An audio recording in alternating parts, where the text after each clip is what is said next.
الحمد لله رب العالمين والصلاة والسلام على سيد الأنبياء والمرسلين محمد وآله وأصحابه أجمعين ومن تبعهم بإحسان إلى يوم الدين. أما بعد، قال الله تبارك وتعالى: أعوذ بالله من الشيطان الرجيم. بسم الله الرحمن الرحيم. وَنُنَزِّلُ مِنَ الْقُرْآنِ مَا هُوَ شِفَاءٌ وَرَحْمَةٌ لِّلْمُؤْمِنِينَ. صدق الله العظيم. اللهم صل على سيدنا محمد وعلى آل سيدنا محمد وبارك وسلم. اللهم صل على سيدنا محمد وعلى آل سيدنا محمد وبارك وسلم. اللهم صل على سيدنا محمد وعلى آل سيدنا محمد وبارك وسلم. عزیزان محترم، معزز بزرگوں، قابل احترام بھائیوں، دنیا میں انسان کو مختلف قسم کے حالات کا سامنا ہوتے رہتا ہے. انسان ہمیشہ ایک جیسی حالت پر باقی نہیں رہتا. اللہ تبارک و تعالیٰ کبھی انسانوں کو خوشیاں عطا کرتا ہے تو کبھی غم سے دوچار ہو جاتا ہے انسان. کبھی انسان کا کاروبار اچھا چلتا ہے تو کبھی کاروبار ٹھپ پڑا رہتا ہے. کبھی صحت ہے تو کبھی بیماری سے گزرنا پڑتا ہے. تو یہ دنیا ہے، دنیا انسانوں کے لیے امتحان کی جگہ ہے، اور اس میں مختلف قسم کے حالات انسانوں پر پیش آتے رہتے ہیں. ہر حال پر اللہ تبارک و تعالیٰ سے راضی رہنا، اللہ تبارک و تعالیٰ کے فیصلوں سے مطمئن رہنا، یہ ایمان والے کی علامت اور پہچان ہے. لیکن جب حالات خراب ہوتے ہیں تو ان خراب حالات میں انسان کے ایمان کا امتحان ہوتا ہے، اور انسان کو واقعی طور پر جانچا اور پرکھا جاتا ہے کہ وہ ناموافق حالات میں اللہ تبارک و تعالیٰ سے کیسے امید لگائے رکھتا ہے، اللہ تبارک و تعالیٰ سے کیسے اپنے تعلق کو مضبوط رکھتا ہے. خوشحالی میں تو ممکن ہے کہ انسان اللہ تبارک و تعالیٰ سے راضی رہے، لیکن بعض اوقات ناموافق حالات میں انسان کی زبان سے شکوہ اور شکایت نکل جاتی ہے. اور اللہ تبارک و تعالیٰ نے انسانوں کو قرآن کریم میں بار بار اس کی تعلیم و تلقین بھی فرمائی کہ تمہاری ہر مشکل کو دور کرنے والا، ہر تکلیف کو ختم کرنے والا، ہر طرح کی آسانی، راحت اور سہولت عطا کرنے والا اللہ تبارک و تعالیٰ ہے. مشکلات انسان پر آتی ہے تو وہاں پر ایمان کتنا مضبوط ہوتا ہے اور اتنا انسان کا ایمان کمزور ہوتا ہے، وہ اصل موقع ہوتا ہے جانچنے کا اور پرکھنے کا. اللہ تبارک و تعالیٰ نے اس موقع پر انسان کو اپنے ایمان کی کیسی حفاظت کرنی چاہیے اس کی تعلیمات بھی عطا فرمائی. اس موقع پر مختصر طور پر جو بات آپ حضرات کے سامنے عرض کرنی ہے وہ یہ ہے کہ اس وقت ہمارے معاشرے میں لوگوں کا ایمان اس اعتبار سے بہت کمزور ہو رہا ہے کہ ہمارے اوپر کسی نے جادو کرا دیا ہے، یا جنات کا اثر ہو گیا ہے، یا فلاں اور فلاں چیز ہو گئی ہے. اس کی وجہ سے جہاں ایمان کمزور ہو رہا ہے، اعمال کمزور ہو رہے ہیں، اللہ تبارک و تعالیٰ کی ذات سے جیسا اعتقاد، جیسا یقین ہونا چاہیے اس میں کمی آ رہی ہے، ویسے ہی انسان کے اندر بگاڑ بھی پیدا ہو رہا، خرابی بھی آتے جا رہی ہے. اور اللہ تبارک و تعالیٰ نے قرآن میں، نبی پاک صلی اللہ علیہ وسلم نے احادیث میں ان ساری چیزوں کا حل بھی بتایا ہے. 3 چیزیں اس سے متعلق ہے جو اس موقع پر عرض نہیں کی جائے گی، ان میں سے ایک چیز عرض کی جائے گی. ایک ہے جادو کرنا اور کرانا، جو شریعت کی نظر میں انتہائی برا عمل ہے، کرنے والے بھی گناہگار، کرانے والے بھی گناہگار. دوسرا عمل ہے کہ ان سے بچنے کی تدبیریں کیا ہوں گی، طریقے کیا ہوگا، اپنے زندگی کو کیسے انسان ایک مکمل نظام کے تحت چلائے کہ جس کے نتیجے میں انسان شیاطین کے اثرات سے محفوظ رہ سکے. اور تیسری چیز یہ ہے کہ نظر لگنا. اس میں بھی بہت سارے لوگوں کا اعتقاد کمزور ہوتا ہے اور طرح طرح کی خرابیوں میں انسان مبتلا ہوتا ہے. اللہ تبارک و تعالیٰ کے احسانات میں سے یہ احسان ہے کہ اللہ نے ہم کو وہ شریعت، وہ تعلیمات عطا فرمائی ہے کہ جن میں ان ساری چیزوں کا حل بتایا گیا ہے، ان ساری چیزوں سے بچنے کی تدبیریں اور طریقے بتائے گئے ہیں کہ انسان پہلے سے کچھ اعمال کا اہتمام کرنے والا بنے، پہلے سے دعاؤں کا انتظام کرنے والا بنے. اللہ تبارک و تعالیٰ نے قرآن میں بھی دعائیں سکھائی.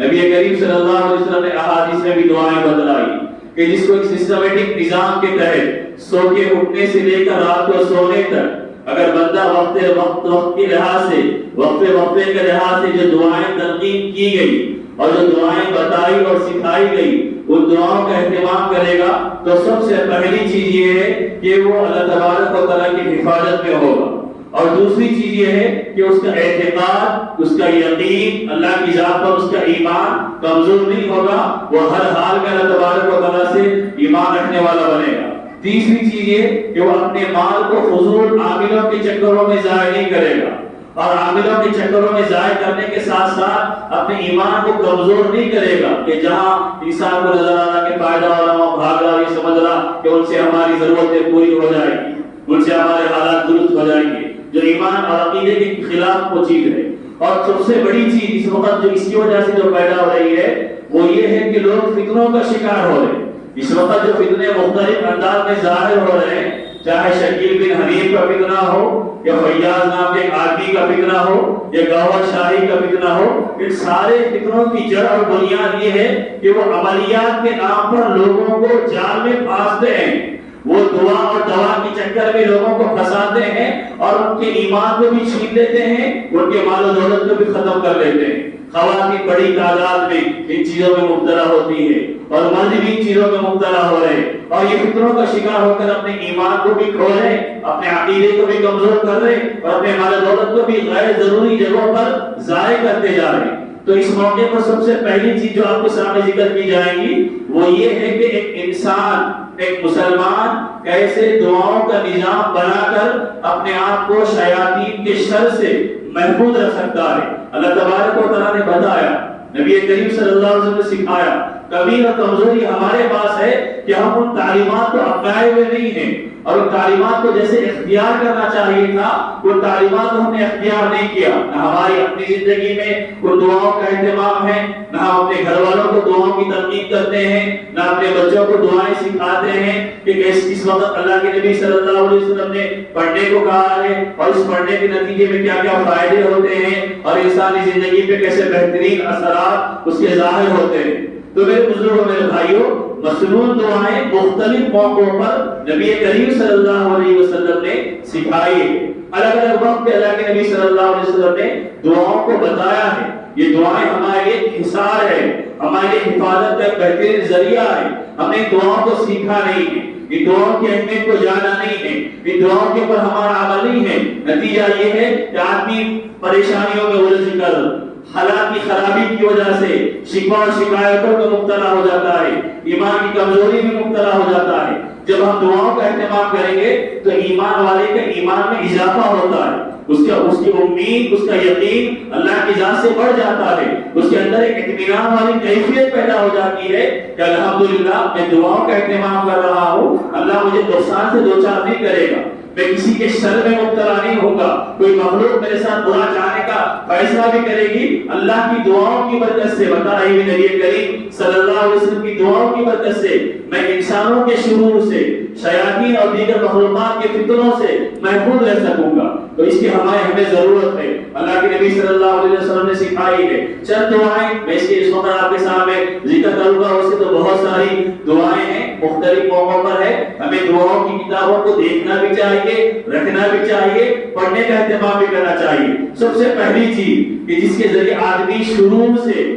فتنوں سے بچتا ہے اور انسانوں کی برائیوں سے بھی بچتا ہے، شیاطین کی، شیطان تو انسان کا دشمن ہے۔ قرآن کریم میں اللہ نے فرمایا ان الشیطان لکم عدو فاتخذوه عدوا، کہ شیطان تمہارا دشمن ہے، تم بھی اس کو دشمن بناؤ، سمجھو، اس کے مکر و فریب سے بچنے والے بنو، اس کی چال بازیوں سے، اس کی حرکتوں سے اپنے آپ کو بچانے والے بنو۔ وہ بچانے کی تدبیریں کیا ہوگی؟ اللہ کے نبی صلی اللہ علیہ وسلم نے بتائی۔ قرآن کریم میں اللہ تبارک و تعالیٰ نے بتایا کہ تم ان اعمال کا اہتمام کرو، ان دعاؤں کا اہتمام کرو۔ اللہ تبارک و تعالیٰ تم کو شیطان کی چالوں سے، اس کے مکر و فریب سے، اس کی مکاریوں سے محفوظ رکھے گا، تم محفوظ رہو گے، تمہارا گھر محفوظ رہے گا، تمہارے بچے محفوظ رہیں گے، تمہارے اہل و عیال محفوظ رہیں گے۔ تو اللہ تبارک و تعالیٰ سب سے پہلی چیز یہ بتائی کہ تم وقت پر نمازوں کا اہتمام کرنے والے بنو۔ جو نمازوں کا اہتمام کرتے ہیں اللہ تبارک و تعالیٰ بہت سارے مسائل سے، بہت ساری مشکلات سے ان کو محفوظ رکھتے ہیں۔ اس واسطے کہ نماز پڑھنے والا وہ ہر گھڑی، ہر وقت تھوڑی دیر کے بعد اللہ کے گھر جاتا ہے، دعا کرتا ہے، مانگتا ہے، اللہ تبارک و تعالیٰ اس کو محفوظ رکھتا ہے۔ دوسری چیز نبی کریم صلی اللہ علیہ وسلم نے فرمایا کہ تم قرآن کریم کی تلاوت کا اہتمام کرو۔ جو قرآن کریم کی تلاوت کا اہتمام کرتا ہے اللہ تبارک و تعالیٰ اس کو جنات کے اور شیاطین کے شر سے محفوظ رکھتا ہے، اور ہر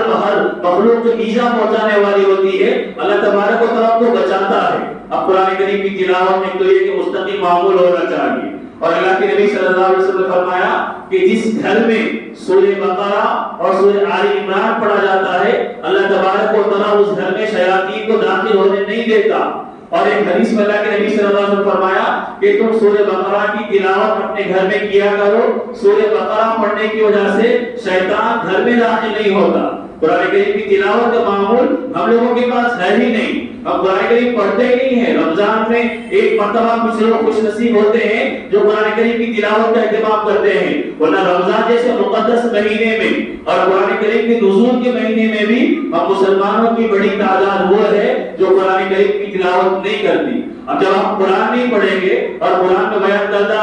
آیتوں کا اہتمام نہیں کریں گے، سورتوں کا اہتمام نہیں کریں گے، اور حالات آنے کے بعد ہم سمجھیں گے کہ فلاں کے پاس چلے جائیں گے، تعویذ لا لیں گے، فلاں کے پاس چلے جائیں گے، پریتا لا لیں گے، فلاں کے پاس چلے جائیں گے، یہ حل نہیں ہے۔ حل آپ کے پاس اللہ نے شریعت کے پہلے آپ کے اپنے پاس رکھا ہے۔ اللہ کے نبی نے فرمایا سورہ بقرہ کی تلاوت کا اہتمام کرو، اللہ تبارک و تعالیٰ تمہارے گھروں کو شیاطین کے شر سے محفوظ رکھے گا۔ اور اللہ کے نبی نے فرمایا کہ کم از کم روزانہ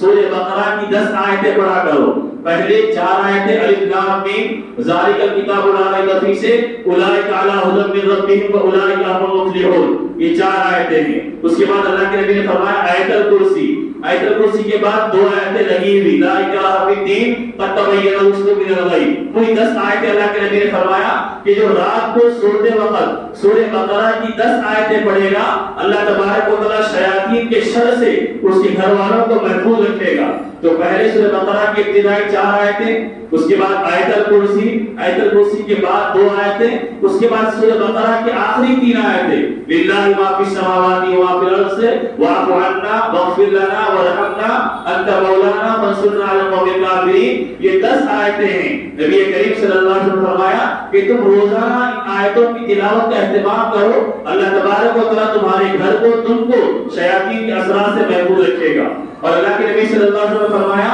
کہ جو بندہ روزانہ صبح 3 مرتبہ 3 قل معوذتین جس کو کہتے ہیں معوذتین، قل اعوذ برب الفلق، قل اعوذ برب الناس، اور ایک تھا کے ساتھ سورہ اخلاص قل هو اللہ احد، جو روزانہ صبح 3 مرتبہ اور شام 3 مرتبہ پڑھنے کا اہتمام کرتا ہے اللہ تبارک و تعالیٰ اس کی برکت سے اس کو شیاطین اور جنات کے اثرات سے محفوظ رکھتا ہے۔ یہ میں آپ کے سامنے اس لیے ذکر کر رہا ہوں کہ ہم لوگوں نے جو قرآن میں آیتیں اور حدیث میں دعائیں بیان کی گئی ہے ان کو ہم لوگوں نے چھوڑ دیا، اور نتیجہ یہ ہوا کہ لوگ معمولی باتوں پر عاملوں کے پاس جانا شروع کر دیے، اور نتیجہ یہ ہوا کہ ان کا ایمان کمزور ہو رہا، ان کا عقیدہ کمزور ہو رہا، ان کا پیسہ ضائع ہو رہا، لیکن اسی چکر میں اس درجے مبتلا ہے کہ ان کو سمجھ میں نہیں آتا کہ ہمارے لیے حل کہاں بیان کیا گیا ہے، ہمارا تعلق قرآن سے کتنا ہے، ہمارا تعلق نماز سے کتنا ہے، ہمارا تعلق دعاؤں سے کتنا ہے، ہمارا تعلق اللہ سے کتنا ہے، ہمارا تعلق احادیث میں بیان کردہ دعاؤں سے کتنا ہے۔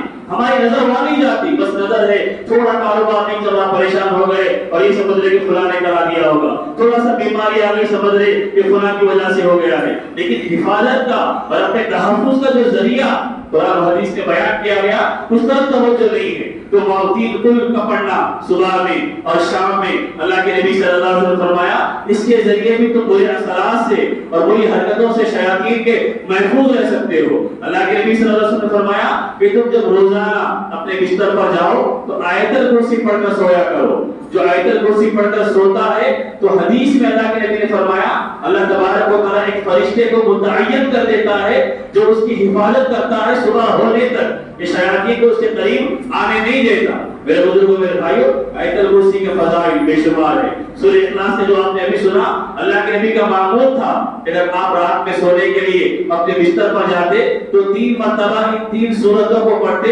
اپنے دونوں ہتھیلیوں پر پھونکتے اور اپنے جسم پر ہاتھوں کو پھیرتے جہاں تک اپنے ہاتھ جاتے۔ یہ نبی رحمت صلی اللہ علیہ وسلم کا معمول تھا، اور اس معمول کے ذریعے انہوں نے امت کو بتایا کہ تمہارے یہ اعمال ہونے چاہیے، تمہارا یہ نظام زندگی کا ہونا چاہیے۔ اب مسلمانوں نے نمازیں چھوڑ دی، تلاوت چھوڑ دیا، اللہ سے مانگنا چھوڑ دیا، نتیجہ یہ ہے کہ حدیث میں یہاں تک بیان کیا گیا کہ جب تم گھر میں داخل ہو،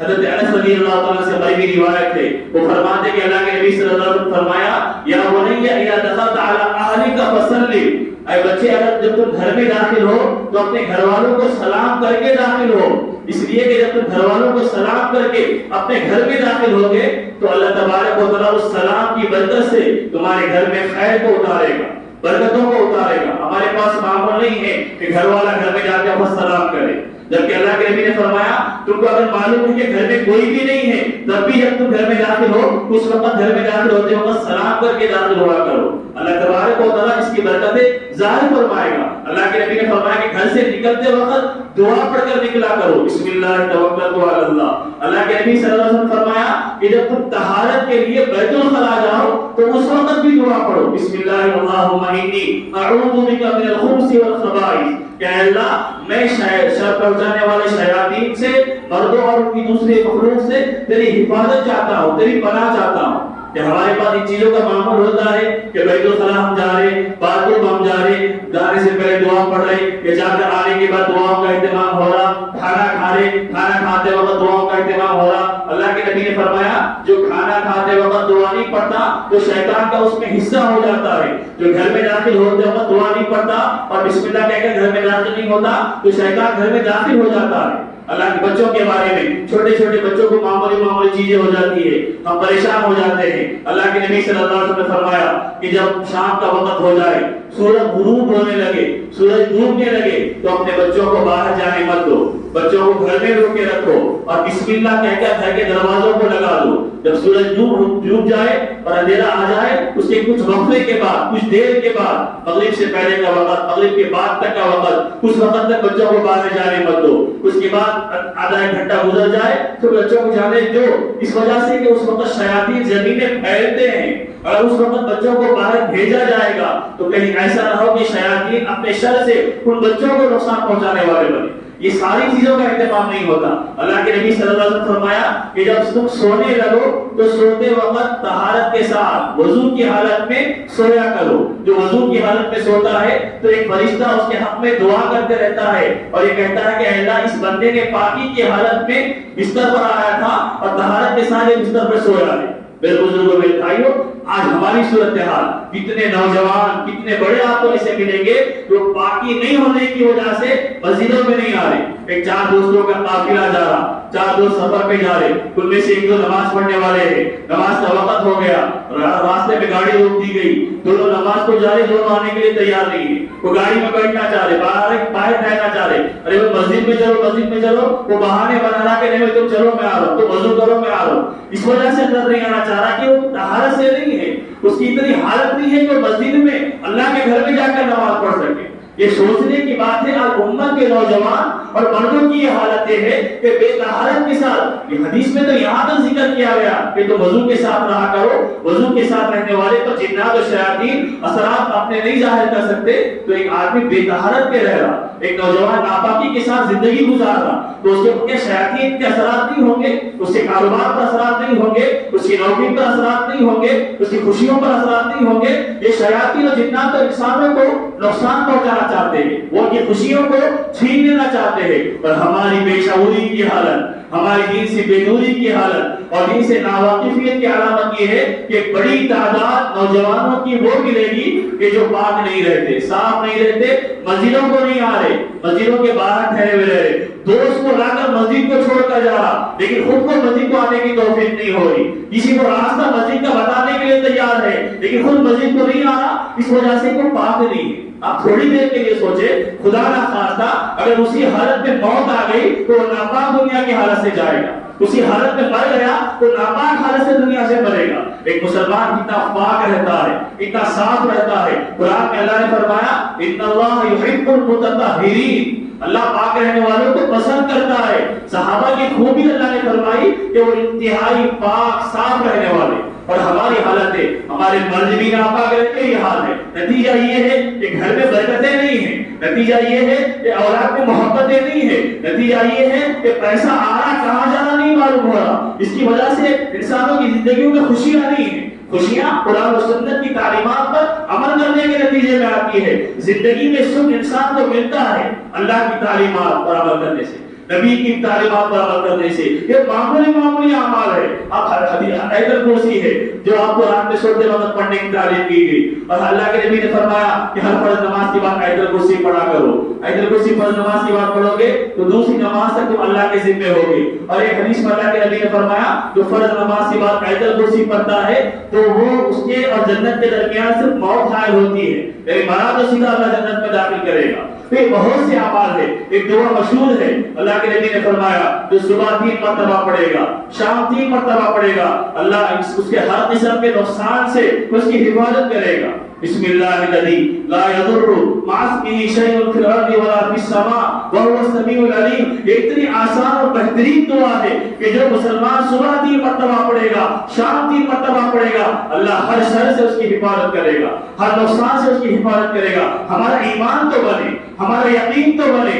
ہمارا ایمان ڈاکٹر کی بتائی ہوئی گولی پر تو ہے، ہمارا ایمان لکھے ہوئے ٹیسٹ پر تو ہے، لیکن ہمارا ایمان محمد رسول اللہ کی بتائی ہوئی دعاؤں پر نہیں ہے، ہمارا ایمان قرآن کی آیتوں پر نہیں ہے۔ ہم ہر طرح کے علاج کرانے کے لیے تیار ہیں، لیکن جو علاج پہلے سے اپنے پروٹیکشن کے لیے، اپنے تحفظ کے لیے، اپنے آپ کو بچانے کے لیے نبی پاک صلی اللہ علیہ وسلم نے بتایا، اس کو عمل کرنے کے لیے تیار نہیں ہے۔ اس کا بہترین حل یہ ہے کہ ہم نمازوں کا اہتمام کریں۔ جو مسلمان 5 نمازوں کا اہتمام کرتا ہے تو اس کے نتیجے میں نمازوں کے بعد دعاؤں کے کرنے کا اس کو موقع ملتا ہے، نمازوں کے بعد اعمال کو کرنے کا اس کو موقع ملتا ہے۔ جب نماز کے بعد آپ نماز پڑھیں گے، اس کے بعد آیت الکرسی پڑھیں گے، یا اس کے بعد اور اذکار ہے وہ اذکار پڑھیں گے، تو اس کے نتیجے میں آپ کی زندگی کو جو سکون ملے گا، یاد رکھیے اس دنیا میں جو فتنے پھیلائے جا رہے ہیں وہ اسی سے پھیلائے جا رہے ہیں کہ لوگوں کی نفسیات کو کھیل کر اور لوگوں کے مزاج سے کھیل کر یہ دھوکہ دیا جا رہا ہے کہ تم آپ کو فلاں نے کرا دیا، تمہاری دکان نہیں چل رہی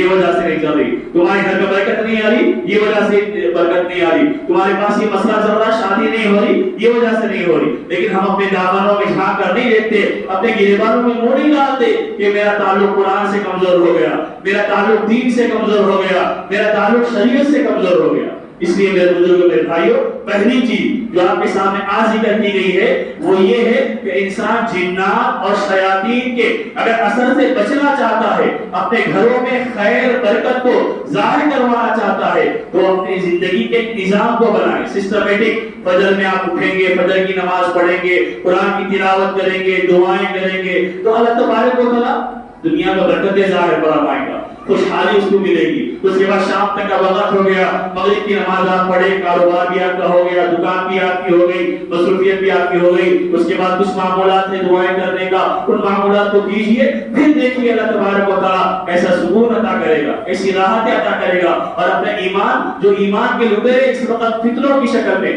عملیات اس وقت سب سے بڑا لوگوں کے لیے پیسہ کمانے کا ذریعہ بنا ہوا ہے۔ یہ جو لوگ جادو اور جادو کے پیچھے پڑے ہوئے ہیں، لوگوں کے کرانے اور کرانے کے پیچھے پڑے ہوئے ہیں، وہ ایمان بھی دھو رہے ہیں، عقیدہ بھی ختم کر رہے ہیں، اپنے مال کو بھی ضائع کر رہے ہیں۔ تو میرا پہلی چیز حفاظت کرنا ہے۔ حفاظت کے لیے وقتاً فوقتاً موقع بموقع اللہ کے نبی صلی اللہ علیہ وسلم نے جو دعائیں سکھائی ہے ان دعاؤں کو یاد کیجیے۔ کوئی مشکل کام نہیں ہے، ہم قرآن کو یاد کرتے ہیں، سوروں کو یاد کرتے ہیں، اللہ کے نبی کی زبان مبارک سے نکلی ہوئی دعائیں وہ آسان ہوتی ہے، اور قرآن کی کتنی آیتیں ہیں جن کو ہم پڑھیں گے تو اللہ تبارک و تعالیٰ اس کی برکتوں کو ظاہر کرے گا۔ دوسرا ایک مسئلہ ہے نظر کا، جو انشاءاللہ آئندہ آپ کے سامنے سمجھایا جائے گا کہ نظر کی حقیقت کیا ہے اور اس میں کتنے لوگ پڑے ہوئے ہیں، اور اس کے نتیجے میں اپنے ایمان کو، عقیدے کو کیسے کمزور کر رہے اور غیروں کے فتنوں کا شکار ہوتے جا رہے۔ میں نے شروع میں آپ سے ذکر کیا تھا، چاہے شکیل بن حنیف کا فتنہ ہو، گوہر شاہی کا فتنہ ہو،